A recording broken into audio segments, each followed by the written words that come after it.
നമസ്കാരം. HP communications news 7 TV വാർത്തയിലേക്ക് സ്വാഗതം. നാഷണൽ കമ്മീഷൻ ഫോർ സഫായി കർമ്മചാരിയുടെയും പെരുമ്പാവൂർ മുനിസിപ്പൽ സമിതിയുടെയും ആഭിമുഖ്യത്തിൽ ശുചീകരണ തൊഴിലാളികളുടെ ബോധവൽക്കരണ ക്ലാസും രജിസ്ട്രേഷനും നടന്നു. PM വേലായുധൻ അധ്യക്ഷത വഹിച്ച യോഗം ദേശീയ സഫായി കർമ്മചാരി കമ്മീഷൻ അംഗമായ ഡോക്ടർ PP വാവ ഉദ്ഘാടനം ചെയ്തു. ശുചീകരണ തൊഴിലാളികൾക്ക് വേണ്ട എല്ലാ കാര്യങ്ങളും എറണാകുളം ജില്ലയിൽ ഒരു സൊസൈറ്റി രൂപീകരിച്ച് കേന്ദ്ര സംസ്ഥാന സർക്കാരുകളിൽ നിന്നും SC/STക്ക് മറ്റു വിഭാഗങ്ങൾക്ക് കിട്ടേണ്ടതായ ആനുകൂല്യങ്ങൾ നേടിയെടുക്കുന്നതിനും അവരുടെ ആശ്രിതർക്ക് വേണ്ടി കേന്ദ്ര സർക്കാരും ദേശീയ സഫായി കർമ്മചാരി കമ്മീഷനും പ്രഖ്യാപിച്ച് നടപ്പിൽ വരുത്തിയിരിക്കുന്ന പരിപാടികളെയും പദ്ധതികളെക്കുറിച്ചും സ്വയം സംരംഭങ്ങളെക്കുറിച്ചും വായ്പകളെക്കുറിച്ചും PF ഹെൽത്ത് ഇൻഷുറൻസ്, കുട്ടികൾക്ക് സ്കോളർഷിപ്പുകൾ, ഉന്നത വിദ്യാഭ്യാസം കഴിഞ്ഞവർക്ക് സംവരണം, ജോലി, സെപ്റ്റിക് ടാങ്ക്, സ്വീവറേജുകളിലും ജോലിയുടെ ഭാഗമായി മരണപ്പെടുന്നവർക്ക് സുപ്രീം കോടതി ഉത്തരവനുസരിച്ച് 30 ലക്ഷം രൂപ കോമ്പൻസേഷൻ പ്രിൻസിപ്പൽ എംപ്ലോയർ കൊടുക്കേണ്ടതിനെക്കുറിച്ചും തുടങ്ങി നിരവധി ആനുകൂല്യങ്ങളും സുരക്ഷിതത്വവും പുനരധിവാസവും അവർ നേരിടുന്ന തൊഴിൽ സാമൂഹിക പ്രശ്നങ്ങളിൽ അടിയന്തരമായി ഇടപെട്ടുകൊണ്ട് തീർപ്പുണ്ടാക്കുക തുടങ്ങിയ വിഷയങ്ങളെപ്പറ്റി ഡോക്ടർ PP വാവയും ചീഫ് പ്രൊമോട്ടർ അഡ്വക്കേറ്റ് ഗോപി കൊച്ചുരാമനും വിശദീകരിച്ചു. മുനിസിപ്പൽ കൗൺസിലർമാരായ T ജവഹർ, ഷാലു ശരത്ത്, മുനിസിപ്പൽ സമിതി president TN Jayakumar, general secretary V Ramesh, Muthu M, Ayyappan തുടങ്ങിയവർ പങ്കെടുത്തു.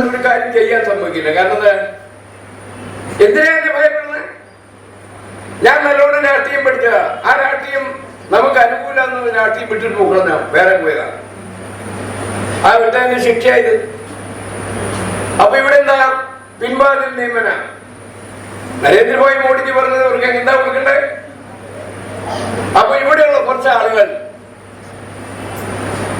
മാനുവൽ സ്കാവഞ്ചേഴ്സ്, തോട്ടിപ്പണിയിൽ ഏർപ്പെടുന്ന ആൾ, തൂപ്പുകാരെല്ലാം തന്നെ സഫായി കർമ്മചാരി ആന്തോളൻ സമിതി, ഹിന്ദി പേര സഫായി കർമ്മചാരികളുടെ ക്ഷേമത്തിൽ ആന്തോളൻ സമിതി, സമര സമിതി ഉണ്ടാക്കി. അതിൽ കേരളത്തിലുള്ള ഒരുത്തരും അതിനകത്ത് മെമ്പറായി. സുന്ദരരാജ് എന്ന് പറയുന്ന കപ്പലണ്ടി ബുക്കിലുള്ള കൊല്ലത്തുള്ള ഒരാള്, നിങ്ങളുടെയൊക്കെ ഒരു ചെറിയ നേതാവായിരുന്നു അല്ലേ?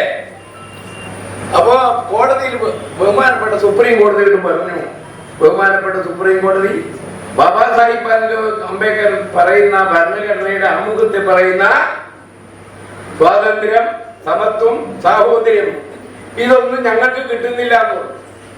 ഞങ്ങൾക്ക് അനുവദനീയമല്ല. തോട്ടിപ്പണക്കാരായിട്ടുള്ള ആളുകൾ തോട്ടികളും മറ്റ് നമ്മുടെ വിസർജ്യ വസ്തുക്കൾ കോരി തോളത്ത് വെച്ച് ദൂരെ കൊണ്ടേ ഡിപ്പോസിറ്റ് ചെയ്യുന്നു. മറ്റു വീടുകൾ കയറാൻ സമ്മതിക്കില്ല. സമുദായ മധ്യത്തിൽ ഞങ്ങൾക്ക് സ്ഥാനമില്ല. അപ്പോ സ്വാതന്ത്ര്യമില്ല, ഇക്വാലിറ്റി ഇല്ല. Independent, equality and fraternity. സ്വാതന്ത്ര്യം ഞങ്ങൾക്കില്ല. ഇൻഡിപെൻഡന്റ് സ്വാതന്ത്ര്യമില്ല, സമത്വം ഇല്ല, ഇക്വാളിറ്റി ഇല്ല, ഫ്രട്ടേണിറ്റി സാഹോദര്യം അനുവദിക്കുന്നില്ല. അതുകൊണ്ട് ബഹുമാനപ്പെട്ട സുപ്രീം കോടതി തീരുമാനം ഉണ്ടാക്കണം. ഞങ്ങളും മനുഷ്യരാണ്. ഭരണഘടനയിൽ ബാബാ സാഹിബ് എഴുതി വെച്ചിട്ടുള്ള ആ അട്രോസിറ്റി ഐത്തം നിലനിൽക്കുന്നു. ആർട്ടിക്കിൾ നമ്പർ 14 and 17 പറയുന്ന ഭരണഘടനയുടെ 14ാം ഖണ്ഡികയിലും 12ാം ഖണ്ഡികയിൽ പറയുന്ന ആ ഐത്തം നിലനിൽക്കുന്നു. ഞങ്ങൾക്ക് തെറ്റാതെ വരുമ്പോൾ അപകടത്തിൽപ്പെട്ട് മരിക്കുന്നു.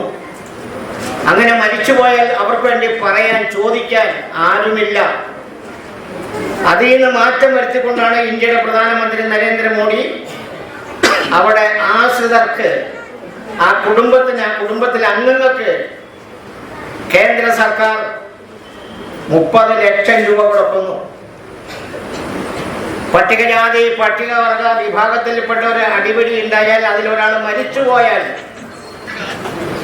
8 ലക്ഷം രൂപ കിട്ടും. 8 ലക്ഷം രൂപ. അടിപിടി ഉണ്ടായി മരണപ്പെട്ടു, എതിരാളി വേറെ ഏതെങ്കിലും കാറ്റഗറിയിൽപ്പെട്ടതാണെങ്കിൽ ആ കമ്മീഷൻ, പട്ടികജാതി കമ്മീഷൻ, ഇത് ദേശീയ സഫായി കമ്മീഷനാണ്. നിങ്ങൾക്ക് വേണ്ടി മാത്രമുള്ള ഒന്നാണത്. അതുകൊണ്ടാണ് അദ്ദേഹം 2ാം തവണയും ഈ അംഗത്വത്തിൽ ഇന്ന് നിലനിൽക്കുന്നത്.